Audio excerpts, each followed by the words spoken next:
Outro aspecto importante aí, o próprio processo da construção da catedral, de alguma maneira, ele imitava, né, ou recriava o processo do universo, como se fosse uma recriação do universo nessa escala.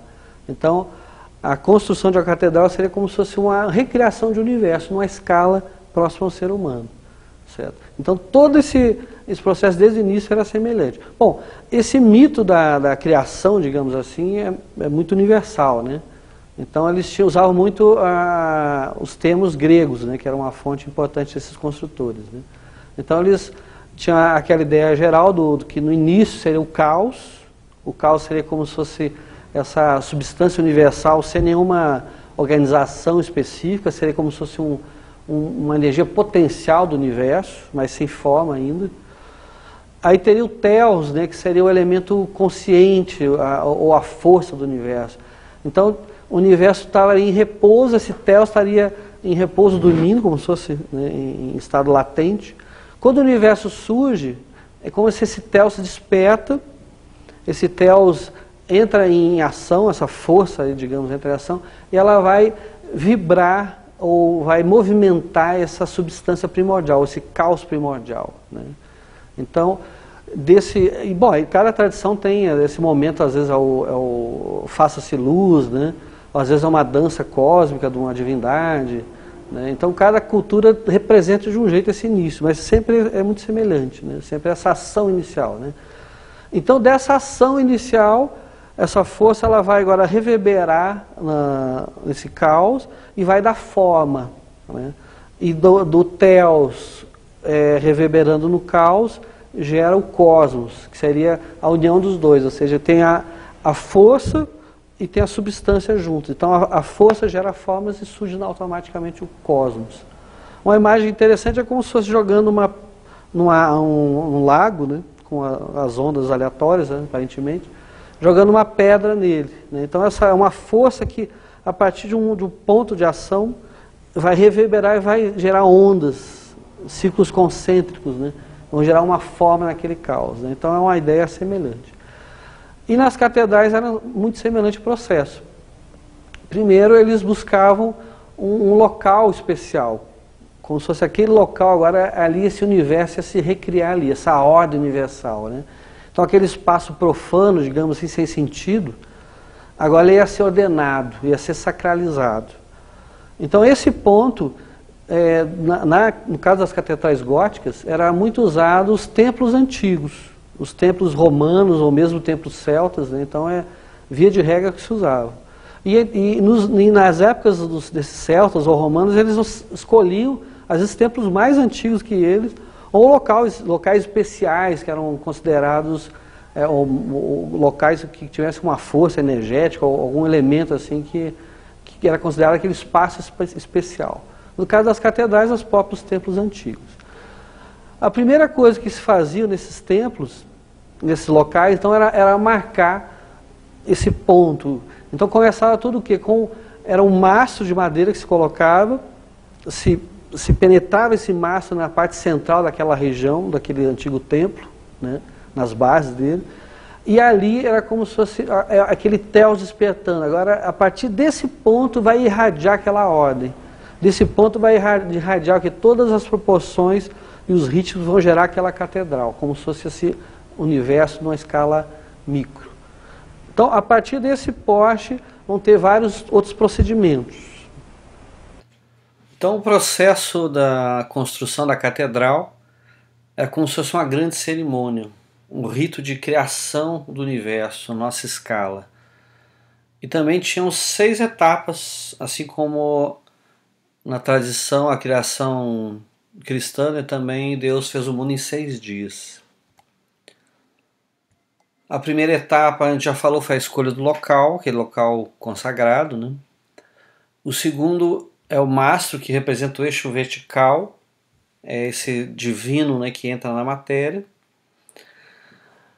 E logo depois que colocava esse mastro, o arquiteto, ou mestre de obras, responsável pela catedral, ele desenhava um ciclo, com esse centro do ciclo sendo esse mastro. Esse ciclo representa a horizontalidade ou a matéria, né? Então essa matéria já ordenada em função do espírito, do Telos. Então o Telos manifesta, reverbera a matéria, esse ciclo como se fosse a primeira manifestação. Como o ciclo não tem uma orientação, o ciclo não tem começo nem fim, né? O próximo passo dessa construção vai ser marcar, orientar essa catedral, orientar essa obra. E essa orientação é feita pelo próprio Sol. Então o Sol representa a própria ideia de Deus, né? Então como se fosse a catedral vai ser orientada, vai ser ordenada em função desse ritmo solar, aí, desse aspecto celeste que vai definir o aspecto terrestre. Então o Sol nascendo, nasce no leste, né? Ao nascer ele vai projetar uma sombra no mastro, certo? E essa sombra, eles marcavam o ponto que encontrava o ciclo, prolongava a sombra até encontrar o ciclo, marcava esse ponto, que dava no oeste, né? O leste aqui ele varia conforme a época do ano, né? O Sol nasce exatamente no leste nos equinócios, né? E nos solstícios ele tem um afastamento de um lado e para o outro, né? Então conforme a data, né, que se fundava aí, ou se começava essa obra, essa data já era definida em função de um calendário litúrgico, aí, por exemplo. Então Notre Dame foi essa marcação desse ponto foi no dia 18 de agosto. Então cada catedral tem essa variedade aqui, mas sempre é importante esse eixo leste aqui como um todo. Esse eixo é marcado então quando o Sol nasce, e quando no Sol poente ele vai fazer uma sombra do outro lado do mastro, o que vai dar continuidade do eixo. Esse eixo leste-oeste chama de decumanus.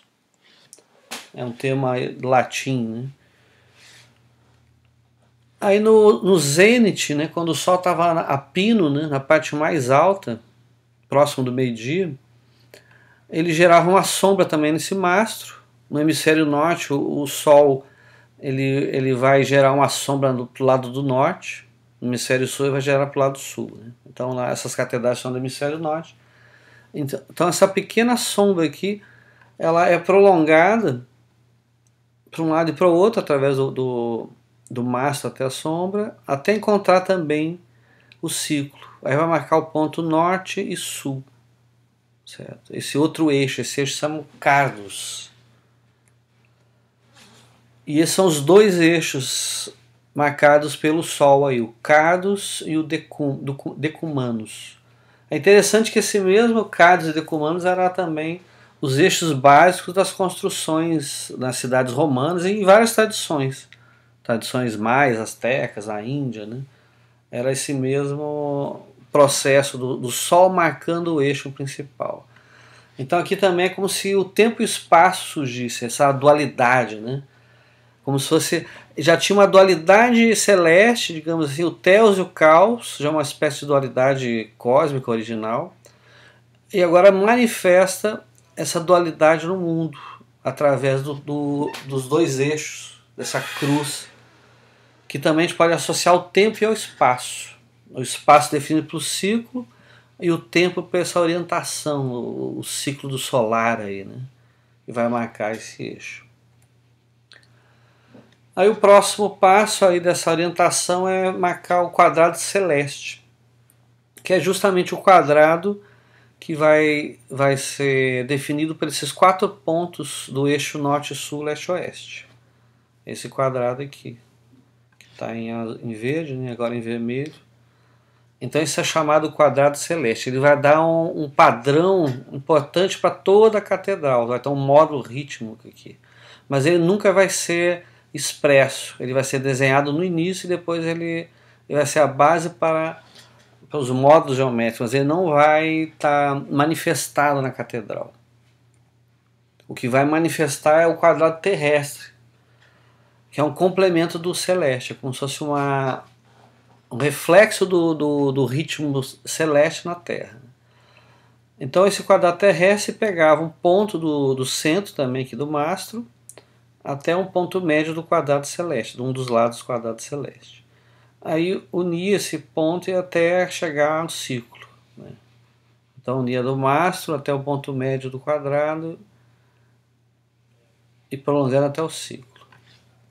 Então isso, ligando aqueles 4 pontos, faria esse quadrado agora, que é o quadrado terrestre. E nesse quadrado terrestre que vão ser construídos os 4 pilares básicos da catedral, que vai ser o centro da catedral. Dessa estrutura aqui vão surgir toda a estrutura e todos os padrões geométricos da catedral. Aqui está a fase da construção, vai ser a construção em si, né? Então ela vai partir desse módulo geométrico que nós estamos falando, né? Então já aquela quadrado terrestre, onde vai ser os 4 pilares, a linha desse quadrado terrestre ela é alongada, né? Isso ainda no planejamento da obra em si, né? Ela é alongada e vai ser feito um ciclo partindo desse ponto aqui, que é o ponto do quadrado celeste, que ainda vai ser o que está tracejado aqui, que é aquela base nossa, né? Que dele que surge o quadrado terrestre, né? E esse ciclo vai ter o centro aqui nesse canto, onde era o leste, né? E o diâmetro até o encontro aqui, onde vai ser o pilar. Esse ciclo aqui ele vai encostar novamente, num lado aqui dessa linha do prolongamento do retângulo, do quadrado, perdão, e vai formar esse ponto em cima e embaixo. Esse ponto aqui vai ser o que? O próximo sucessão de pilares, vai estabelecer esse ritmo, que a partir desse centro aqui, que é aqui onde vai cruzar a nave principal, né, do transepto, vai ser o centro da catedral, vai surgir esses módulos aí rítmicos. Então aqui desse quadrado central vai surgir aqui esse outro retângulo, esses outros pilares aqui repetindo aqueles mesmos ciclos que a gente falou. E isso vai expandindo esses padrões geométricos, né, por toda a catedral, né? Essa é a base. Então toda a construção, essas 5 fases, ela vai ser estruturada em cima desse módulo geométrico. Então aqui é a planta baixa da Catedral de Chartres, na França, né? Aqui mostrando um esquema básico, aqueles 4 pilares centrais, onde surgiu tudo, né? E o prolongamento dele dos outros ciclos, né? E aqui é interessante, né? Se a gente for voltando ao anterior aqui, né? A gente deu aquele exemplo na cosmogênese, né? Uma pedra caindo na água, né? Como Theos encostando no caos e gerando a ordem. Então aqui é uma imagem interessante, né? E aqui também pode imaginar esse ponto, né? Que tudo surge desse ponto e vai se estabelecendo o quadrado celeste, o terrestre, e tudo reverbera a partir daí. Todo o universo surge a partir desse ponto. É como se fosse o ponto de Big Bang também, só que aqui um Big Bang ordenado, né? Ritmado. E que daí surge esse universo. Então o Theos, aquela força ordenadora, reverbera no caos e surge o cosmos. Então a própria catedral vai estar representando esse universo, esse cosmos, o universo ordenado. E a 6ª fase da obra seria a consagração final. Quer dizer, até algum rei da França ou algum alto cargo, né, do clero, que fazia essa consagração dela. E aqui um detalhe interessante, aquele pilar central, no momento que constrói os 4 pilares primeiros, né, aquele nosso mastro inicial, ele é retirado, porque aquilo é só um padrão para dar o padrão geométrico do resto. Mas muitas catedrais, no local exato que tinha aquele mastro, é onde sobe o pináculo, essa espécie de antena aqui, né? Essa aqui no caso é a Catedral de Notre Dame. Nem todas as catedrais vão ter esse pináculo aqui, né? Mas é muito comum, e ele representa aquele mastro, aquela origem inicial que fez surgir tudo. Então como se fosse uma antena aqui, né? ou sei lá, um cordão umbilical, né, que vem daqui e gera todo esse ser aqui, que é a catedral, né, esse universo, né. Então aqui é uma antena, né, que mantém de alguma maneira o contato com o celeste, simbolicamente.